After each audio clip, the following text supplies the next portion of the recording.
Good morning everyone, especially to our GE7 instructor, Ma'am Amelia Enriquez. I am T.Magsipoc, a BEd student. This morning, Group 2 will discuss senses of the self. Here are the specific outcomes of this topic.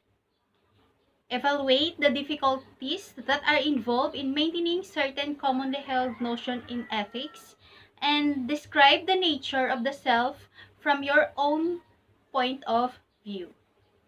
It is sometimes thought that one should not rely on any external authority to tell what the standards of moral valuation are, but should instead turn inwards. In this topic, there are three theories about ethics that center on the self. Those are subjectivism, psychological egoism, and ethical egoism. So, subjectivism focuses on the individual person who is self-centered, the individual as a norms of human action, and those individual person who have the sole criteria in determining the morality of human actions. The starting point of subjectivism is the recognition that the individual thinking person is at the heart of moral valuations. She is the one who is confronted with a situation and is burdened with the need to make a decision or judgment. From this point, subjectivism leaps to the moral radical claim that the individual is the sole determinant of what is morally good or bad, right or wrong. This means that subjectivism revolves within yourself and with your own perspective, which means if you will give an opinion or judgment, it is based on your own understanding of what is right or wrong. In every decision you make, you rely on what you think about yourself, just like in calculating the idea that nobody knows you except yourself. There's no external factors that can intervene what is morally right or wrong. This kind of sense of the self is quite acceptable if one's intention is good.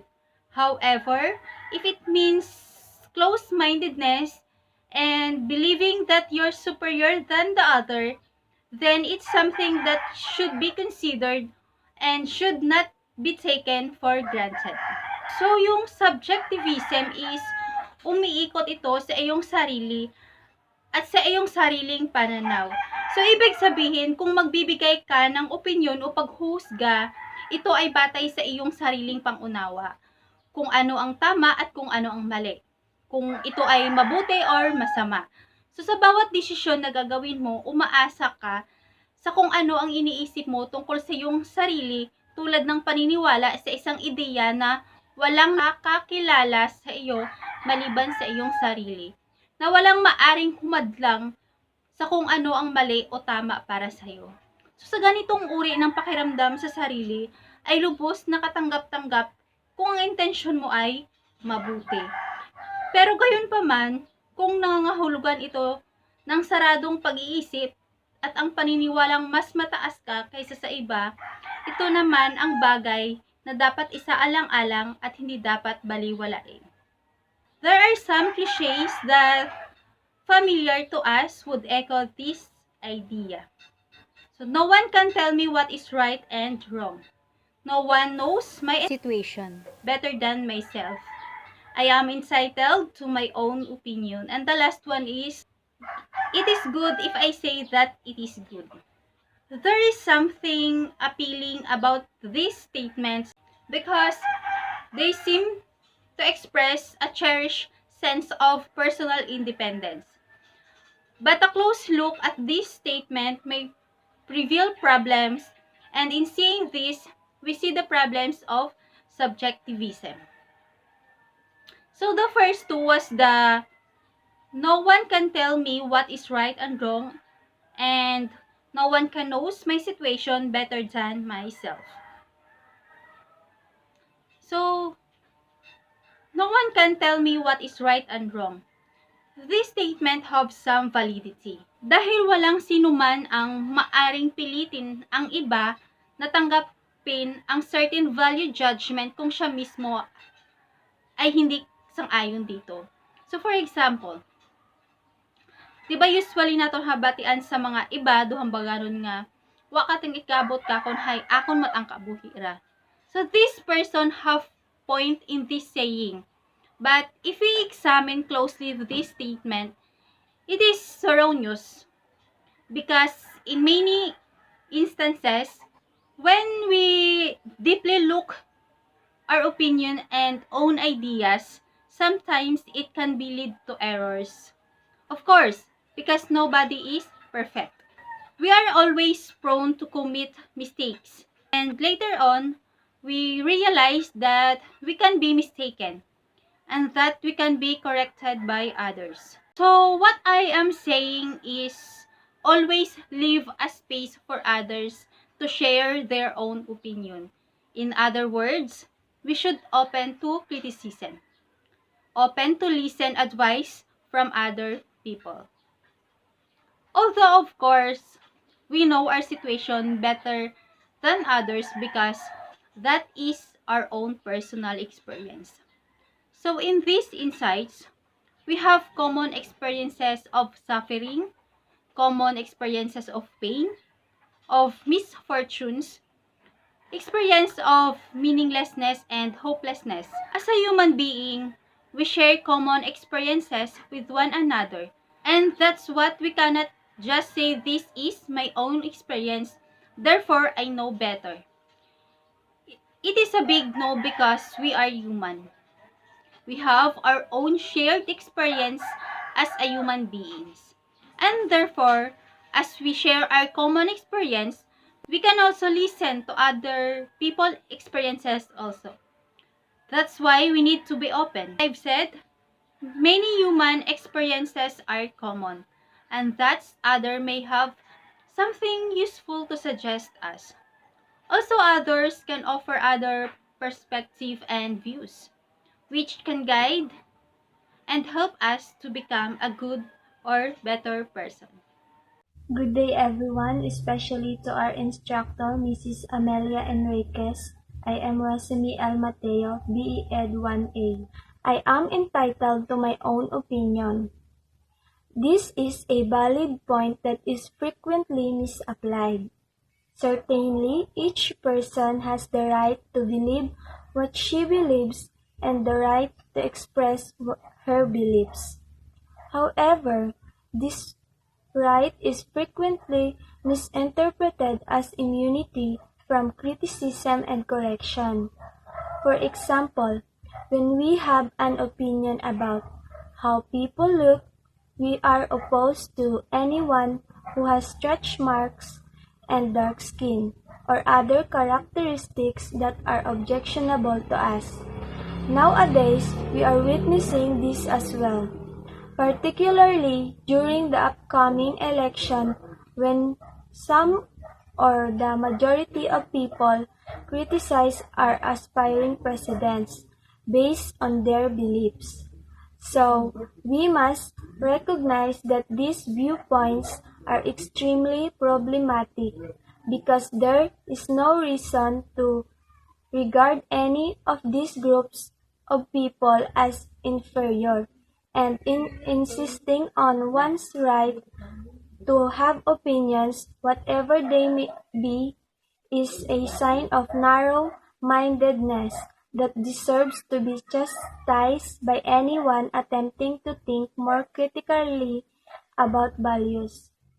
It is good if I say that it is good. With this line, we get to the heart of subjectivist problem. This statement implies that X is good because of my personal opinion of it. X is good because I say so. And also, this statement means that you will do what you believe is best for you, and there is nothing that will bother you, and you do not care what others think because you know in your heart that it is good for you. For example, As with your life decisions, you seek the advice of others but you usually don't follow their advices because your mind is only focused on what you know will be beneficial to you, but you will still think that their advices is still based on their experiences, so you still value and think about what they have to say to you. Good morning, everyone, especially to our instructor, Ma'am Amelia Enriquez. Good morning, Ma'am. I'm Elika Sheba Ambito, B.Ed 1A, your reporter for today. So now, I am going to discuss the topic about the psychological egoism. It says that human beings are naturally self-centered, so all our actions are always already motivated by self-interest. What does it mean? So the term self-centered here refers to someone who only cares about herself, himself, his own needs, and his own interests, as well as acts or behaviors that reflect a single-minded focus on that person's needs. So for example, taking the last food in the house when others are starving. Another is self-interest. What comes in your mind when you hear the word self-interest? All right, self-interest defined as the focus on one's own needs and interests or desires. Most of the time, actions that show self-interest are performed without conscious knowledge. So in other words, it implies that every person's activity, behavior, or decision is motivated by self-interest. Now, what is psychological egoism? This is the position of psychological egoism, a theory that defines the fundamental dynamic behind all human acts. It does not direct one to act in any specific way because it is a descriptive theory. Instead, it emphasizes that there is already a foundation for how one acts. The ego or self has needs or interests, and all of our activities are directed at fulfilling these desires and interests. So meaning, psychological egoism is a theory that describes the basic dynamic that underlying all human behavior. It also indicates that one's actions are already based on a foundation. All of our activities are intended to fulfill the ego or self goals and interests. Psychological egoism believes that everyone's actions are driven by self-interest and that this is universal. It simplifies what appears to be a large number of motives into a single type. So here are the example of psychological egoism. I drink water because I have interest in quenching my thirst. A motorist who stops to help someone who has broken down. Another, a person giving money to charity. A soldier falling on a grenade to protect others from the explosion. This concept has a strong justifications. The first is one of ease of use. A concept with a particular attractiveness is one that is distinguished by its simplicity. The second factor to evaluate is believability. It's possible that a person's actions are driven by personal gain. It is undoubtedly the driving force behind many self-serving behaviors. Psychological egoism is an incontrovertible theory because there is no way to respond it without being met with the problem that whatever one says, the self-serving motivation lies at the base of everything. The psychological egoist can and will maintain his position regardless of what anyone says. So what is the purpose of psychological egoism? This provides a model for understanding human thoughts, behaviors, and emotions. Psychological egoism claims to be able to explain all kinds of behavior by linking them all to one primary motivation. It presents a difficult pessimistic aspect of human nature.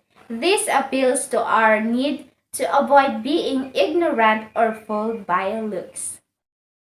That's all, and I hope you learned something from me.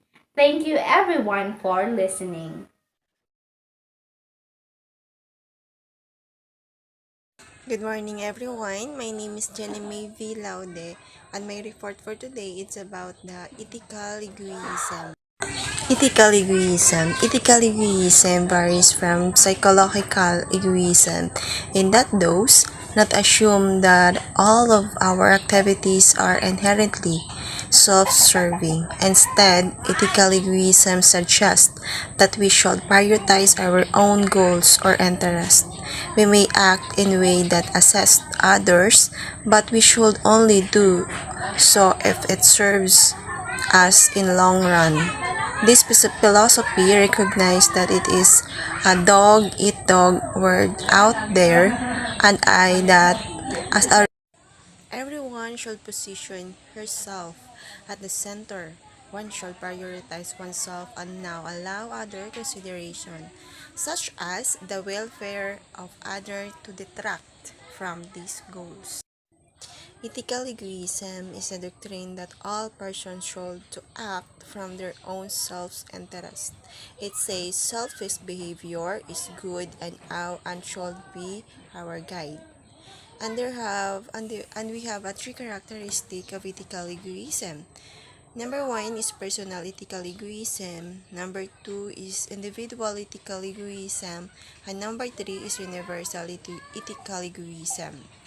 Personal ethical egoism is the belief that only I should act from the motive of self-interest. Nothing is stated about what motives others should act from. And the individual ethical egoism is the doctrine that all persons should serve my self-interest. And the last is universal ethical egoism. It's the doctrine that all persons should pursue their own interests exclusively. And the ethical egoism, they have the might of Caesius Platus, Republic 359c to 360d, or before Christ and after death. Now that those who practice justice to do is voluntarily, and because they have not power to be unjust will disappear if we imagine something with this kind, having given both to the just and to the unjust power to do, they will lead us what's unseen. Whether desire will lead them, then we shall discover in the very act unjust and unjust man to be proceeding along the same road, following their interests which all natures them to be their good. The liberty which we are supporting may be most completely given to them in the form of such a power as is said have been possessed by Caesius. And the example of ethical egoism is number one is the basic capitalist system uses greed or kasakiman, one's self-interest and profit to maximize and energize economic activity and creativity. Number two is private ownership of personal property, not state-owned. It is stimulus to productive activity, writing, music, and architects. Reduced role of state people who rely more on their own and not on state handout or protection. And the last is success measured by wealth and success. Ethical egoism was introduced by the philosopher Henry Sidgwick in his book The Methods of Ethics. According to the tradition, Gyges was a shepherd in the service of the king of Lydia. There was a great storm and an earthquake and opening in the earth. So these are the importance of ethical egoism. Ethical egoism does not say that you should avoid actions that help others. It could be that helping others, you help yourself. You scratch my back and I'll scratch yours. Or your interests coincide with the interest of others. By helping yourself, you inadvertently help others. The important point is that In such cases, the benefits to others is not what makes the actions right. The truths and ethical egoism. Sometimes, self-interest masquerades as altruism. Ethics should not deny the importance of self-interest.